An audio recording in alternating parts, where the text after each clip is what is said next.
Professeur Agbourou, nous sommes en 1963. Le président Sylvanus Olympio décide de rompre les accords monétaires avec la France et frapper une monnaie nationale. Il sera assassiné 3 jours plus tard.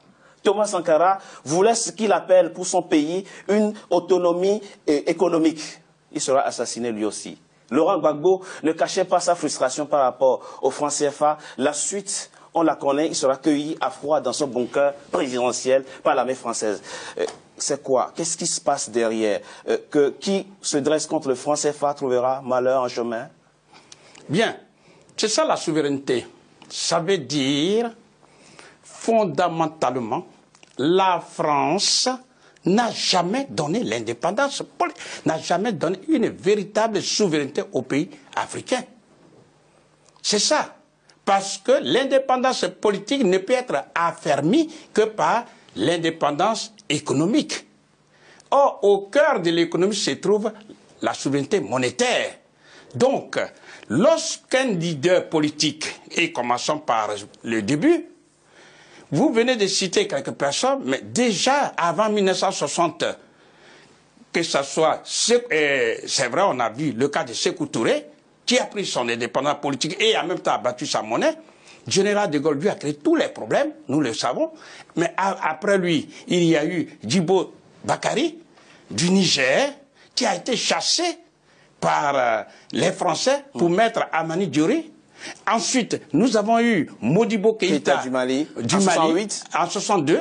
En 62, pardon, excusez-moi. Modibo Keïta était une lumière, avait déjà vu. Mais toutes les tractations, tout a été fait pour pouvoir finalement créer une inflation galopante. En un mot, Modibo Keïta est mort en prison, empoisonné. Ensuite, il y a eu, comme vous le dites, en 1963, Sylvanus Olympio, qui justement devait mettre sur la place publique sa monnaie, mais le 13 janvier 1963, il a été assassiné froidement. Ensuite, il y a eu ce qu'on pourrait appeler François Nguetta Tombalbaye du Tchad, qui a été aussi bombardé par les Français le 13 avril 1975. Le Libyen Kadhafi, qui justement voulait mettre la monnaie africaine en marche et a dégagé tous les moyens. Et le 20 octobre 2011, il a été tué par la France et les autres pays alliés à la France. Et enfin, le président Laurent Gbagbo. Et j'aimerais, c'est là surtout il faut tirer les leçons. Lorsque la France a compris que le président Gbagbo n'avait plus d'autre choix que de battre sa monnaie, eh bien, la France a donné l'ordre et toutes les banques en Côte d'Ivoire ont été fermées immédiatement sans sommation. Et les réserves de votre pays, la Côte d'Ivoire, ont été bloquées. Non seulement ça, mais ce que je voudrais qu'on comprenne, parce que beaucoup n'ont pas encore compris, hélas. Lorsqu'on ferme une banque, toutes les banques, le chef d'entreprise ne peut pas aller retirer de l'argent. Donc, il ne peut pas faire marcher son entreprise. Il ne peut pas payer non plus les salaires. Ça, c'est un. Lorsqu'on ferme toutes les banques, le ménage ne peut pas aller retirer de l'argent. Donc, on ne peut pas nourrir la famille. On ne peut même pas se soigner. Du coup, on organise ce qu'on appelle un blocus.